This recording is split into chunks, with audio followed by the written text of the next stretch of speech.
What's up YouTube? This is my first in-person video for print on demand.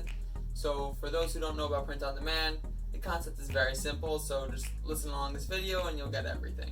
Those of you who are new, which is all of you since this is my first real video, I would love for you guys to like, subscribe, everything if you enjoyed the video. If not, I'll still like it, but you don't really have to. Print on demand is very simple.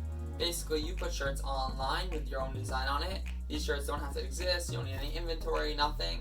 Then when someone buys it, you actually get it printed and shipped out to them. So this is very simple and makes it that you don't need any inventory or anything like that. So you might be wondering, how can I do this for myself? It's probably very difficult. Well, there are a few steps involved, but overall it's actually pretty simple. So I actually have a whole tutorial on dealbeasts.com. I'll leave the link in the description under the video for those of you who want to find it. If you guys don't want to use just this video, if you want to actually read it in person, because for some people that actually makes a lot of sense. You can actually go through all the steps one by one, but otherwise here I'm giving you this video now. Print on demand has a lot of steps. So this can be very simple as long as you just do all of them right, and this should be very easy as long as you actually go one by one. Don't try doing everything at once and doing the last step and thinking, oh, it's going to work out now, because that's not going to work. Because if you make something which isn't legit, then people are going to realize. You know what happens when you go on a scam site, so why should your customers? The first step you need to do is pick your niche for your print on demand business. So this is actually pretty simple. For those of you who don't know what a niche is, that is basically a category, like a segment of people that you're going to be basically making shirts for. So let's say it's someone who likes dogs, yeah? So you'd have a shirt with dogs on it. So you're not going to advertise to someone who likes Star Wars or something. You want someone who likes dogs. So in order to do this, you're going to need to use a tool. You can do this otherwise without one, but it doesn't really make sense since this is going to be your main way of scoping out your competition and seeing if you should even go into this niche. Since if the niche is already filled up, it's not going to be a good move to go into it because there'll be too much competition and you're not likely to make any money. And why are you doing this if not to make some money? Step one, so you're using a niche design tool. So I actually have a free niche design tool which I'll show you in the video later on. Link will be down below. This is actually, you're able to use it up to I think 10 free keywords or whatever you look up per day maybe, and you can always make a new account for free. I've done this a bunch of times, so it's super simple.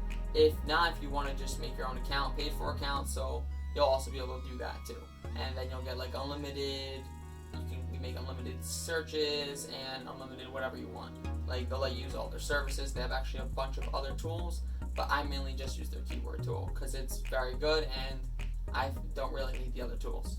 When you're using this tool, you want to have in mind that you want to have an audience with very low competition, and you want a lot of people to be searching it. So I personally would want to have at least 1,000 people searching the term, and at least a few other keywords that kind of align with it. And then you also want the competition score to be under a 39. So really, ideally under a 29, but under a 39, if it's over that, it's going to really be a problem. So I wouldn't even go into it at all. So this also, another way you can do this is to cross niche. You can do one niche and another niche and kind of combine them, ones that make sense, not dinosaurs and coffee, since people aren't really into dinosaurs, coffee. Dinosaurs mean kids, and coffee is a bunch of people. Rather, you probably should do something like coffee and dogs, because there's a lot of coffee lovers who also like dogs, and this would cross these very well, and you'll have a very broken down audience. You want an audience that's just very narrowed in. You might think, oh, so I'm gonna get a lot less people because there's a lot less people who like coffee and dogs than just dogs. When you're right, but there's so many people selling dog t-shirts that you're not gonna be able to get in there, because you want to get your own audience, someone that not everyone's really doing that well or really getting there. So if you want to get your own audience, your best way is to cross niche. So that would be a good way to do it. So using this, you can also kind of use that for the tools and narrow into your correct audience. Now, you could do this without cross niching, but then you might need a more obscure thing which people are still searching up. So you have to find a term which isn't crazy populated. If you just look up cool t-shirts, good luck. You're not going to get in by that. But you know what? Try it out, look it up, and whatever you find, that should work for you. Let me check on the computer right now and I'll show you how to use it. Here we go. Alright, so here we are on the Keyword Finder tool.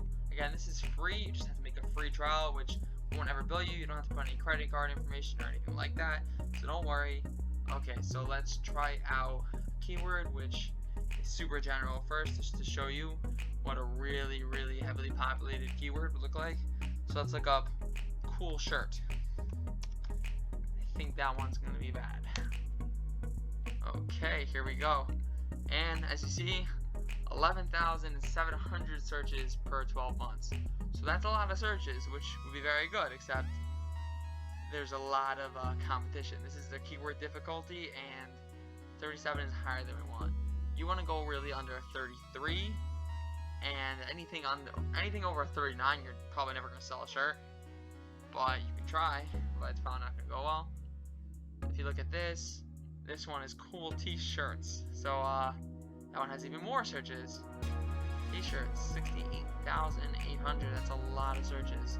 As you can see, the cost per click here is very high. So for advertising, it'd be very expensive.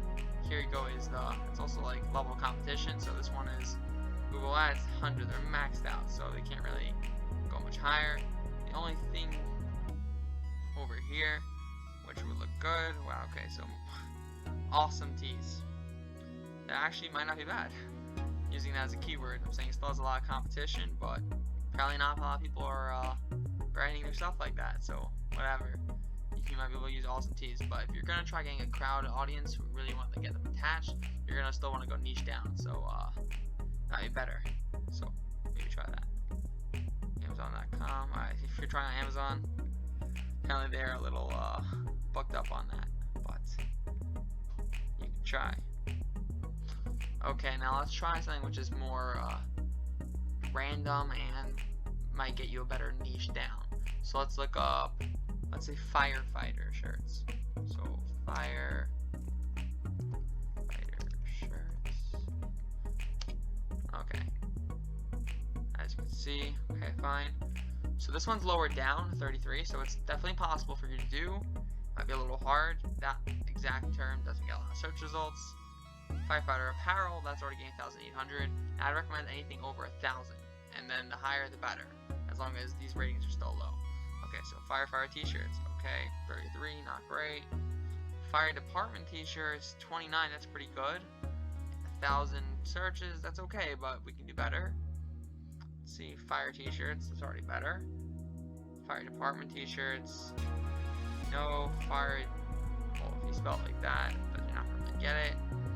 And you niche down, so you gotta keep on going and try finding something until you find something that actually works for you and your brand that you want to make.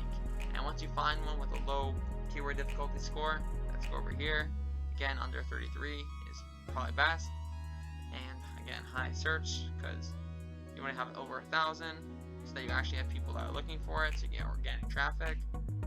Then you should go and try using that for your brand or a shirt, depending what you're trying to do. Alright, perfect.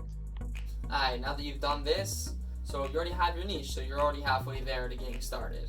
So all you have to do now is to make your store, get your designs ready, and then get ready.